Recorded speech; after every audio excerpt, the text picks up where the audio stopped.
અસર પતે ને તો કહેતો હતો આ કાઢીને. હલો, નમસ્કાર દર્શક મિત્રો. આજે એક એવી વાત કરવી છે જે ભાગ્યે જ કોઈને ખ્યાલ છે. ભગવત ગોમંડળ આપણા માટે નવું નથી રહ્યું. એક કરતા વધુ વખત એનો ઉલ્લેખ આપણી આ ચર્ચા શ્રેણીમાં થયો છે. આજે એક અનોખી વાત કરવી છે અને એ વાત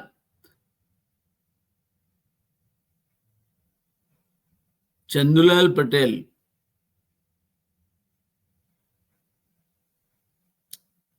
જે ભગવત ગોમંડળના સંપાદક હતા અને જેમના માર્ગદર્શન હેઠળ આ આખું કામ સંપન્ન થયું, એ ચંદુલાલ પટેલ ની વાત કરવી છે.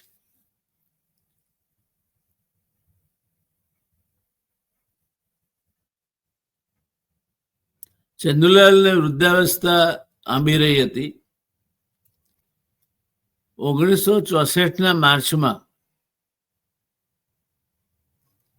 એ લકવાગ્રસ્ત બન્યા.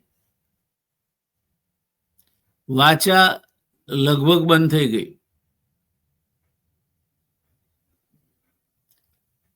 એમના પુત્ર કૃષ્ણચંદ્રસિંહ પટેલ ના જણાવ્યા મુજબ એમનું જમણું અંગ ખોટું પડી ગયું. જમણો હાથ ઉપડતો નથી. છતાં જમણે હાથે પેન્સિલ પકડીને લખવાનો ચંદુબાપા મમત રાખે.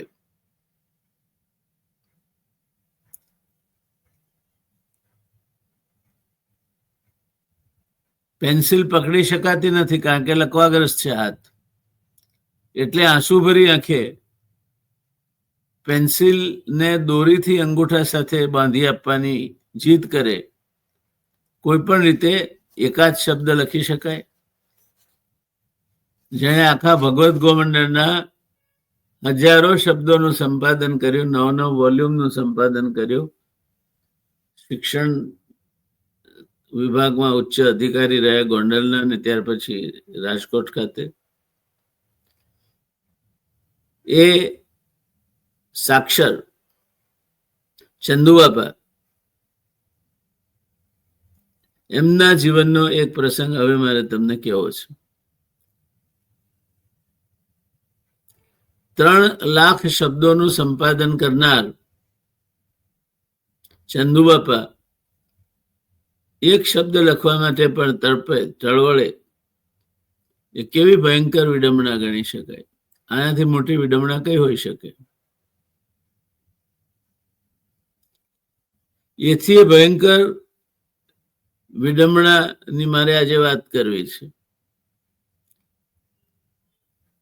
વિનેશભાઈએ કહેલી આ વાત છે.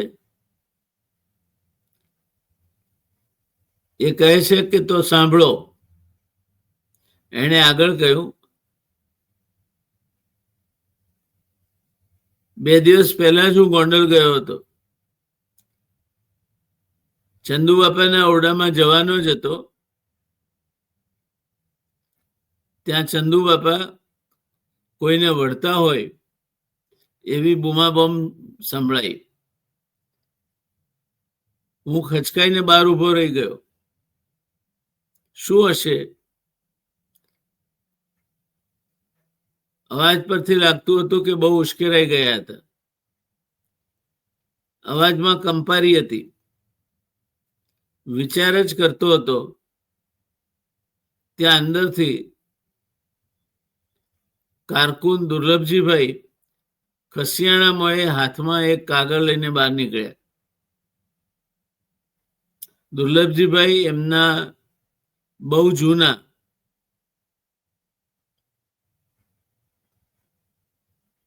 ગોંડલ રાજ્યના વખતના ચંદુ બાપાના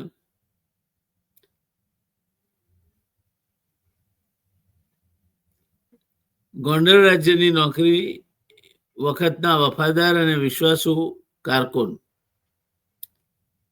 એમના પર તો ચંદુ બાપાનો અથાગ પ્રેમ, એમના લાડકોએ ખૂબ લાગણી દુર્લભજીભાઈ પર. અરે એમના ઉપર એ ચીડાયા. આવું કેમ થયું હશે?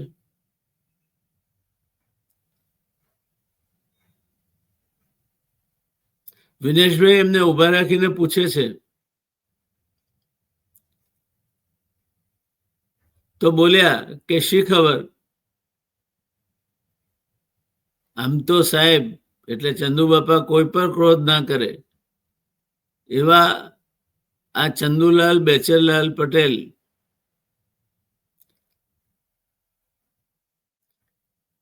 એક નાની વાતમાં ચીડાઈ ગયા. મેં પૂછ્યું શું થયું? તો કહે એમના આ વખતના પેન્શન લેવાના એક કાગળમાં એમની સહી લેવા ગયો. એમની સહી વગર તો પેન્શન ટ્રેઝરીમાંથી મળે નહીં. હવે એ જમણા હાથે લખવાને કારણે સહી તો કરી શકતા નથી. એટલે મેં એમને કહ્યું કે સાહેબ વાંધો નહીં, તમે તમારે ડાબા હાથનો અંગૂઠો કરી આપો ને હું એની નીચે ખરાઈની સહી કરી દઈશ.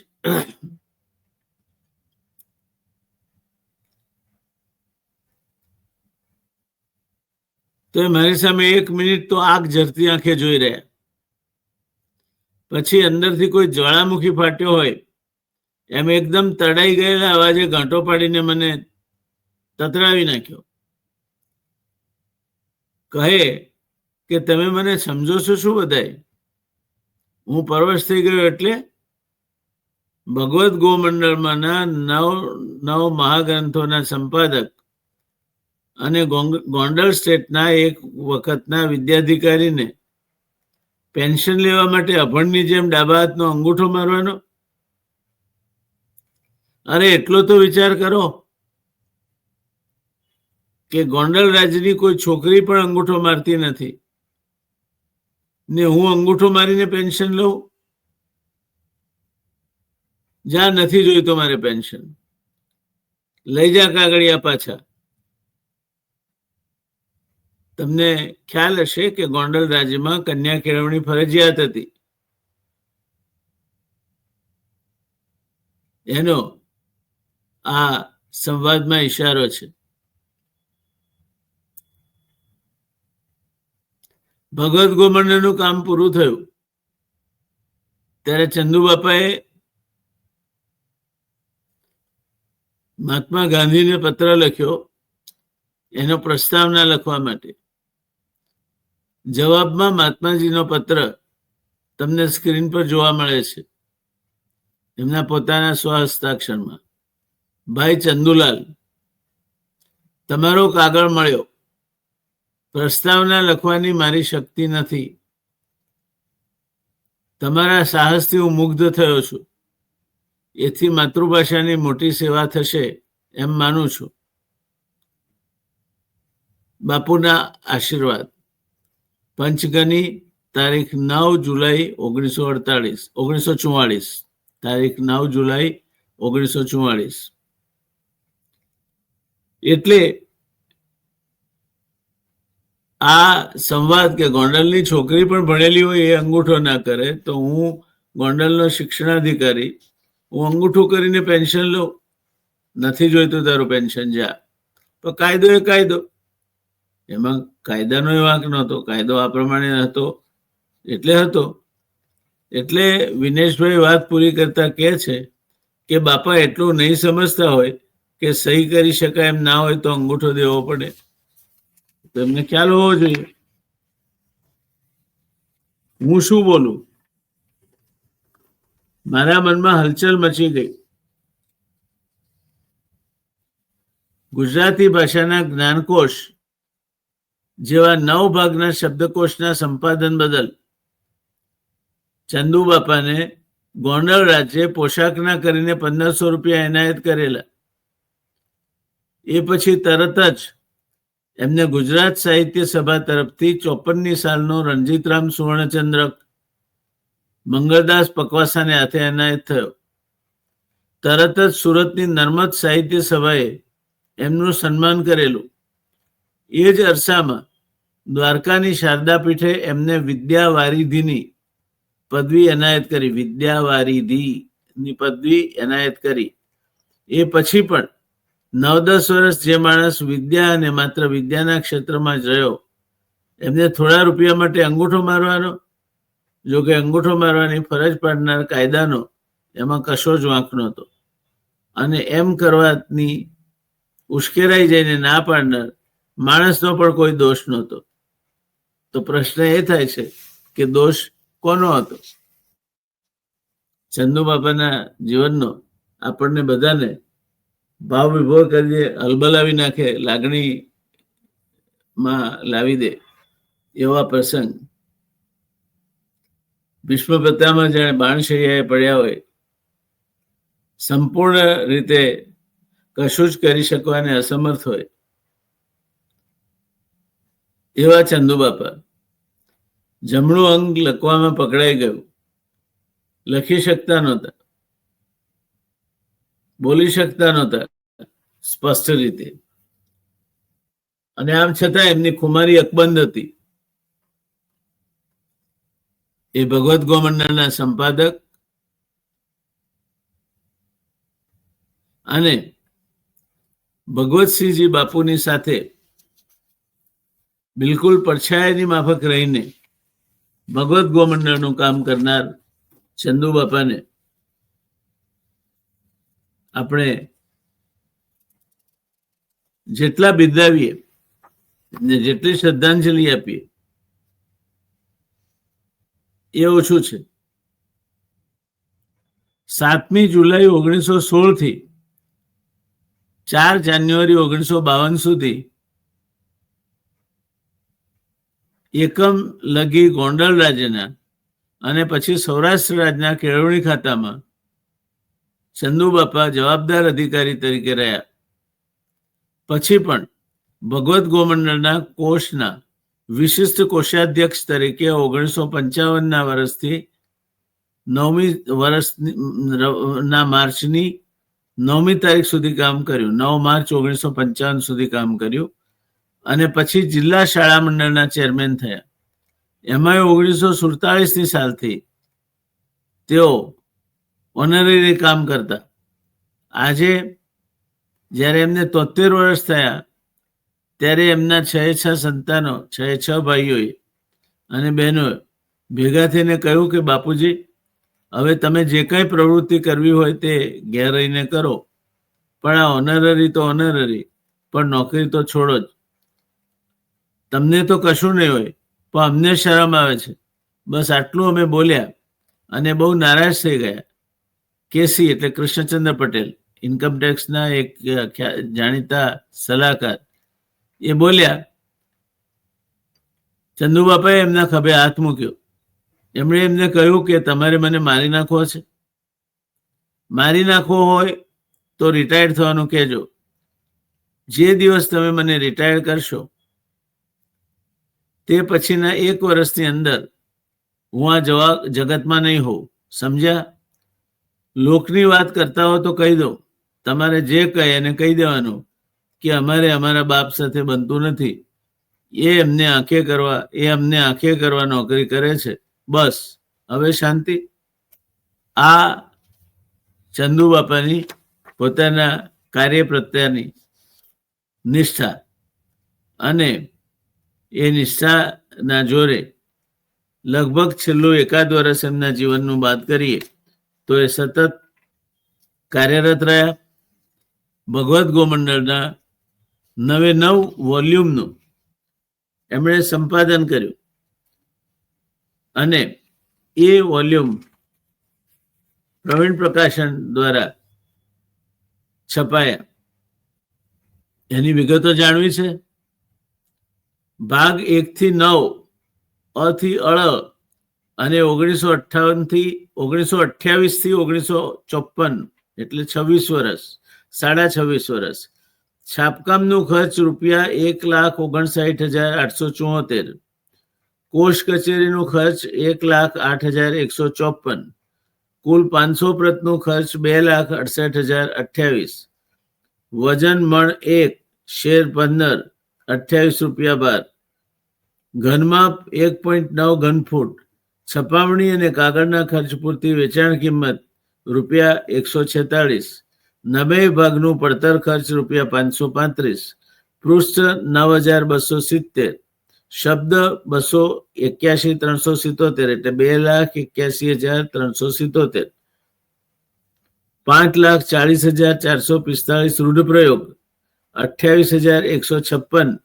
ગુજરાતી ભાષામાં જુદી જુદી 23 જેટલી ભાષાના શબ્દો રૂઢ થયા છે. તે રેખાચિત્રો ઉપરાંત કુલ 72 પૃષ્ઠભાગ 9 ભાગમાં આપવામાં આવેલ છે. આ એમનું પ્રદાન જીવન કાર્ય ગણો કે જે ગણો તે, જેને સ્વયં મહાત્મા ગાંધીએ બિરદાવ્યું છે અને લખ્યું છે કે એમના હાથે ગુજરાતી ભાષાની મોટી સેવા થઈ છે અને એ બદલ એમણે એમને બિરદાવે છે. છેલ્લે એમની રમૂજ વૃત્તિનો એક નાનો પ્રસંગ.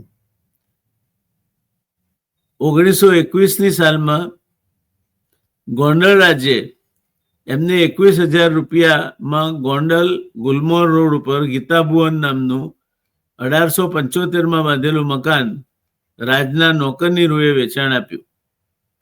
એનો હપ્તો વાર્ષિક ₹2,000 હતો. આ મકાન પર એમને અત્યંત માયા હતી ચંદુબાપાને. કહેતા કે ગાંધીજી અને કસ્તુરબાઈ અથવા કસ્તુરબા, વલ્લભભાઈ, વિઠ્ઠલભાઈ પટેલ વગેરે મકાનમાં અવારનવાર ઉતરતા હતા, એટલે મકાન વેચવું નથી. જોકે હવે વેચી નાખવામાં આવ્યું છે અને ત્યાં નાના નાના મકાનો ઊભા થઈ ગયા છે. એટલે જ પુત્રોની વારંવારની વિનવણી છતાંય રાજકોટ કે અમદાવાદ જઈને ના રહ્યા, તે ના જ રહ્યા. કૃષ્ણચંદ્ર કેસી વારંવાર ત્યાં જતા.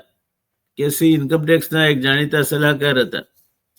એકવાર એ અરસામાં મને મળ્યા ત્યારે કહેતા હતા કે પોતે એક કેન્દ્રીય ડેન્ટિસ્ટ મિત્ર નવીન સંપતને લઈને ગોંડલ ગયેલા. હવે રમૂજ વૃત્તિની વાત આવે છે. ડેન્ટિસ્ટ મિત્ર નવીન સંપત લઈને ગોંડલ ગયેલા, કારણ કે ચંદુબાપાના દાંત સમૂળગા ગયા હતા, ખોરાક લઈ શકતા નહોતા અને નવું ચોકઠું બનાવવા સંમત થતા નહોતા. નવીનભાઈએ ગળા સુધી ખાતરી હતી કે પોતે ચંદુબાપાને સમજાવી શકશે, પણ બન્યું ઉલટું જ. પુત્રના મિત્રને પણ એ પુત્રવત જ ગણતા, એટલે એમના પર મીઠો ગુસ્સો કર્યો. કહ્યું કે ગાંડાભાઈ, તને ડાક્ટર કોને બનાવ્યો? તને એટલું નથી સમજાતું કે પાચન શક્તિ જ્યારે મન પડે છે ત્યારે કુદરત દાંત આપોઆપ છીનવી લે છે, જેથી કરીને માણસ ફરજિયાત પોચું અને પ્રવાહી ખાય. તેમ છતાં જો દાંતનું ચોકઠું બનાવવાનો તારો આગ્રહ જ હોય તો જા લઈ આવ, પણ એક શરતે, હું એ ચડાવીશ કે તારે મને સાથે સાથે મારી હોજરીનું ચોકઠું પણ બનાવી દેવું પડશે, કારણ કે ચોકઠાથી ખાધેલું પચાવવા માટે આ જૂની હોજરી નહીં ચાલે. તારે એનું પણ ચોકઠું બનાવી દેવું પડશે. બોલ, બનાવી દઈશ? નવીનભાઈએ બહાર નીકળીને કેસીને કહ્યું, બાપાને હવે ભગવાન પણ સમજાવી શકે એમ નથી, હું હોજરીનું ચોકઠું ક્યાંથી બનાવું? આ એમની રમૂજ વૃત્તિનો એક દાખલો છે અને એ દાખલો એ ભલભલાને ના ચહેરા પર સ્મિત લાવી દે તેવો છે. દોસ્તો, ચંદુબાપા અને એમનું કાર્ય ગોંડલમાં શિક્ષણાધિકારી તરીકેની એમની કાર્ય પદ્ધતિ અને ભગવતસિંહજી બાપુનો એમના પર વિશ્વાસ, એને ગોંડલને કન્યા કેળવણીના ક્ષેત્રે પણ એક આગવું રાજ્ય બનાવ્યું. ભગવત ગોમંડળ જેવું 9 ભાગમાં અતિ વિસ્તૃત ગુજરાતી એન્સાઇક્લોપીડિયા આપ્યું અને જીવ્યા ત્યાં સુધી કાર્યરત રહ્યા એવા પૂજ્ય ચંદુ બાપાને એમના આ ઐતિહાસિક જીવન કાર્ય માટે મારી હૃદયપૂર્વકની અત્યંત માનપૂર્વક સ્મરણાંજલિ અને શ્રદ્ધાંજલિ. ધન્યવાદ. આવજો.